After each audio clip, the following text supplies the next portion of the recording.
The boy standing outside the school gate every morning wasn't a student. He was a worker. He was 16 years old. And while hundreds of children walked past him carrying books, he carried boxes of tea.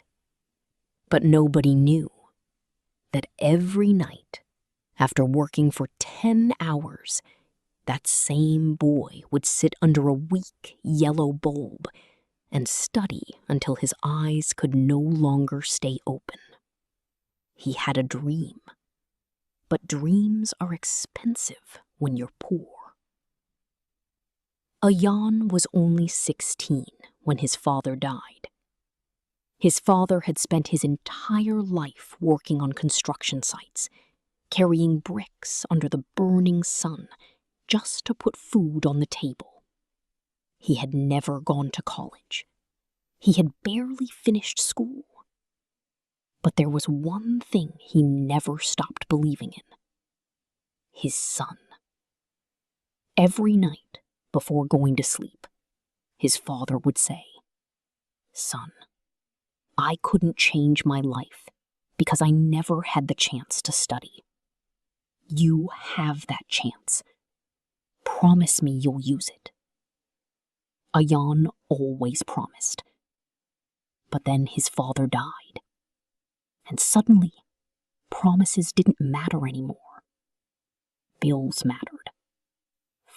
Food mattered. Rent mattered. His mother began working in other people's houses. She cleaned floors, washed dishes, came home with swollen hands and a tired face. Ayan watched her struggle for weeks. Then one morning, he took off his school uniform. He folded it carefully, placed it inside a cupboard, and never wore it again. He was 16 years old, and that morning, he became an adult. Every day, Ayan worked at a tiny tea shop in the city market. He washed cups, cleaned tables, carried boxes, served customers. Sometimes he worked until his hands hurt so badly that he couldn't close his fingers. But every evening, he brought his small salary home and placed it in his mother's hands. "Keep it, Ami." She would look at the money, then look at her son, and quietly wipe away her tears. "You're my son," she would tell him, "not my worker."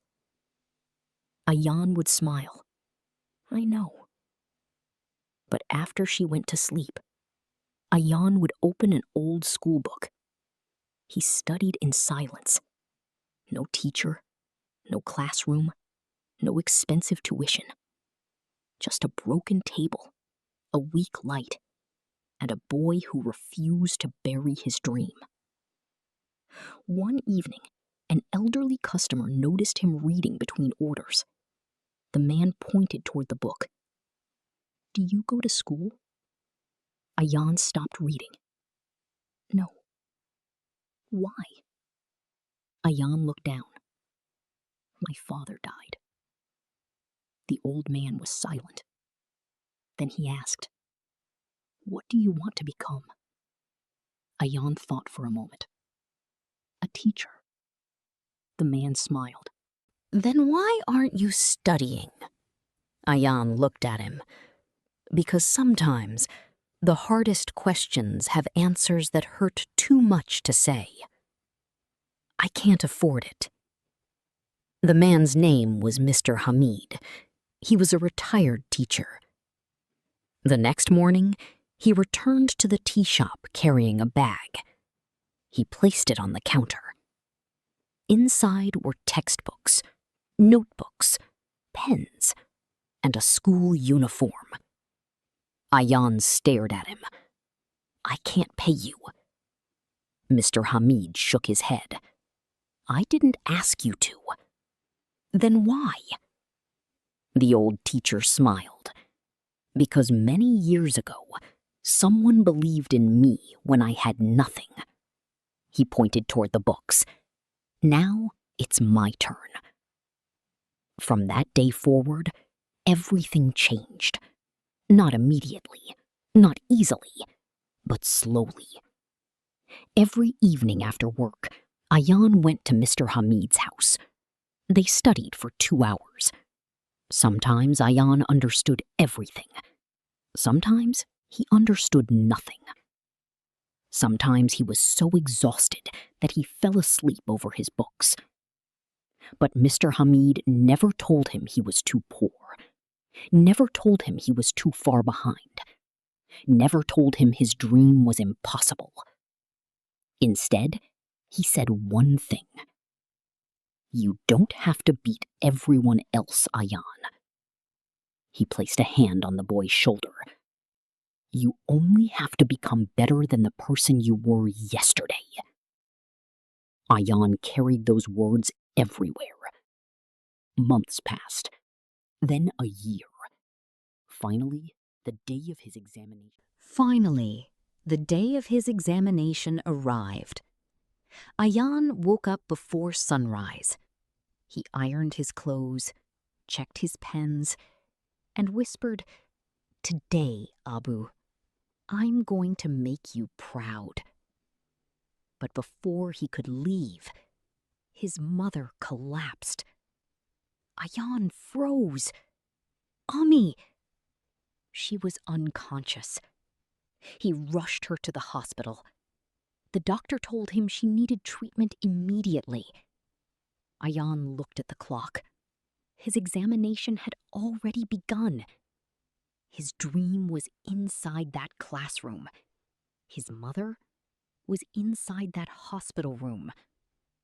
And for a moment, Ayan didn't know which one he could afford to lose. Then, his mother opened her eyes. She looked at him. "Go." Ayan shook his head. "No." "Go. I can't leave you." She held his hand. "You aren't leaving me." Her voice was weak. "You are carrying me with you." Ayan started crying. Then he ran. He ran through crowded streets. He ran until his lungs burned. He reached the examination hall with only 7 minutes remaining. Everyone was already seated. The teacher looked at him. "You're late." Ayan could barely breathe. "I'm sorry." He walked inside. There was only one empty chair, the last seat in the classroom. He sat down, opened his paper. His hands were shaking. He looked at the first question.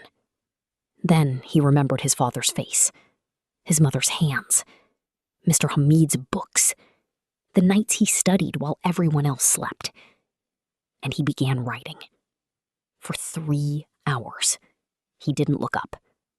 When he finally put down his pen, he closed his eyes and whispered, "Abu, I tried." Weeks passed. Then the results were announced. Ayan walked toward the notice board with hundreds of students around him. He searched for his name. His hands trembled. Then he saw it. Ayan Rahman. First position. For a few seconds, he couldn't breathe.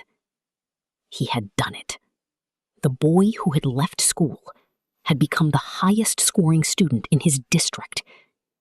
And then he saw something else. A scholarship. A full scholarship to university. Ayan ran home. He found his mother sitting outside their small house. "Ummi." She looked up. Ayan handed her the letter. She read it. Then she looked at him. She didn't say a word. She simply pulled him into her arms and cried. For years, those tears had meant pain. That day, they meant victory. But the hardest part wasn't over. University was even more difficult. Ayan worked at night, He delivered food, cleaned offices, carried packages. Sometimes he went to class after sleeping only 2 hours. Sometimes he had enough money for one meal. Sometimes he had no money at all. There were nights when he sat alone with his books and wondered, how long can I keep doing this? There were moments when quitting seemed easier than continuing. But whenever he wanted to give up, he remembered the last seat in that examination hall. And he remembered his mother's words. You aren't leaving me. You're carrying me with you. So he kept going. One day, then another, until 4 years passed. And suddenly, Ayan was standing on a university stage wearing a graduation gown. The announcer opened the envelope. Ayan Rahman. The hall erupted with applause. Ayan walked toward the stage. He had graduated at the top of his class, but he wasn't looking at the hundreds of people applauding him. He was looking at 2 people, his mother and Mr. Hamid. His mother was crying. Mr. Hamid was smiling. Ayan received his medal. He stood at the microphone and said, I used to think success meant becoming better than everyone else. He looked toward his mother. Now I know what success really means. He paused. Success is becoming the person your younger self desperately needed. The room became silent.